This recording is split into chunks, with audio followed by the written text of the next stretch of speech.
Hi ಎಲ್ಲರಿಗೂ ನಮಸ್ಕಾರ. ಸೋರೆಕಾಯಿಯಿಂದ ಸಖತ್ ಟೇಸ್ಟಿಯಾಗಿರೋ ಪನ್ನೀರ್ ರೆಸಿಪಿನ ಮಾಡ್ಬೋದು ಅಂತ ನಿಮಗೆ ಗೊತ್ತಿತ್ತಾ?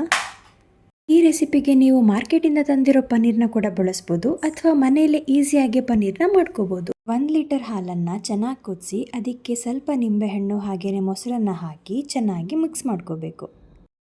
ಚೆನ್ನಾಗಿ ಮಿಕ್ಸ್ ಆದಮೇಲೆ ಹಾಲು ಒಡೆಯೋಕ್ಕೆ ಸ್ಟಾರ್ಟ್ ಆಗುತ್ತೆ. ಅದನ್ನು ಒಂದು ಬಟ್ಟೆಯಲ್ಲಿ ಸೋಸಿಬಿಟ್ಟು ಭಾರವಾದ ವಸ್ತುನ ಅದ್ರ ಮೇಲೆ ಎತ್ತಿಡಬೇಕು. ಒಂದು ಪಾತ್ರೆಗೆ ಸ್ವಲ್ಪ ಎಣ್ಣೆ, ಪೆಪ್ಪರ್, ಚಕ್ಕೆ, ಲವಂಗ, ಏಲಕ್ಕಿ, ದ್ರಾಕ್ಷಿ, ಬಾದಾಮಿ ಹಾಗೆಯೇ ಗೋಡಂಬಿನ ಹಾಕ್ಕೊಂಡು ಚೆನ್ನಾಗಿ ಹುರ್ಕೋಬೇಕು. ಆಮೇಲೆ 1 ಈರುಳ್ಳಿ, ಹಸಿರು ಮೆಣಸಿನ್ಕಾಯಿ, ಸಣ್ಣದಾಗಿ ಕಟ್ ಮಾಡ್ಕೊಂಡಿರೋ ಸೋರೆಕಾಯಿ, ಸಬ್ಬಸಿಗೆ ಸೊಪ್ಪು, ಇದಕ್ಕೆ ಸ್ವಲ್ಪ ನೀರನ್ನು ಹಾಕ್ಕೊಂಡು 3 ವಿಸಿಲ್ ಕೂಗಿಸ್ಕೋಬೇಕು. ಅದು ಬೇಯೋವಷ್ಟರಲ್ಲಿ ನಮ್ಮ ಪನ್ನೀರ್ ಕೂಡ ಸೆಟ್ ಆಗಿರುತ್ತೆ. ಈ ಮನೇಲಿ ಮಾಡಿರೋ ಪನ್ನೀರ್ ಮಾರ್ಕೆಟಲ್ಲಿ ಸಿಗೋ ಪನ್ನೀರ್ಗಿಂತ ತುಂಬಾ ಸಾಫ್ಟಾಗಿ ಚೆನ್ನಾಗಿರುತ್ತೆ. ಒಂದು ಸಲ ಮನೇಲಿ ಟ್ರೈ ಮಾಡಿ ನೋಡಿ.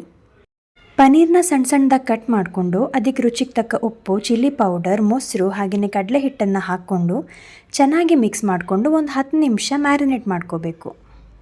ಆಮೇಲೆ ಒಂದು ತವಾ ಮೇಲೆ ಸ್ವಲ್ಪ ಎಣ್ಣೆ ಹಾಕಿ ಈ ಪನ್ನೀರ್ ಕ್ಯೂಬ್ಸ್ಗಳನ್ನು ಚೆನ್ನಾಗಿ ಫ್ರೈ ಮಾಡ್ಕೋಬೇಕು. ಆಮೇಲೆ ಒಂದು ಮಿಕ್ಸಿ ಜಾರ್ಗೆ ಬೇಯಿಸಿರೋ ಸೋರೆಕಾಯಿ ಮಸಾಲಾನ ಹಾಕಿ ನುಣ್ಣಗೆ ರುಬ್ಕೋಬೇಕು. ಈ ಮಸಾಲಾಗೆ ರುಚಿಗೆ ತಕ್ಕಷ್ಟು ಉಪ್ಪು ಹಾಕಿ ಒಂದು ಕುದಿ ಬರೋ ತನಕ ಕುದಿಸಿ ಫ್ರೈ ಮಾಡಿರೋ ಪನ್ನೀರ್ನ ಹಾಕಿ ಸ್ವಲ್ಪ ಕಸೂರಿ ಮೇಥಿ, ತುಪ್ಪ ಹಾಗೆಯೇ ನಿಂಬೆಹಣ್ಣ ಹಿಂಡಿದ್ರೆ ಸಖತ್ ಟೇಸ್ಟಿಯಾಗಿರೋ ಹರಿಯಾಲಿ ಪನ್ನೀರ್ ರೆಡಿ.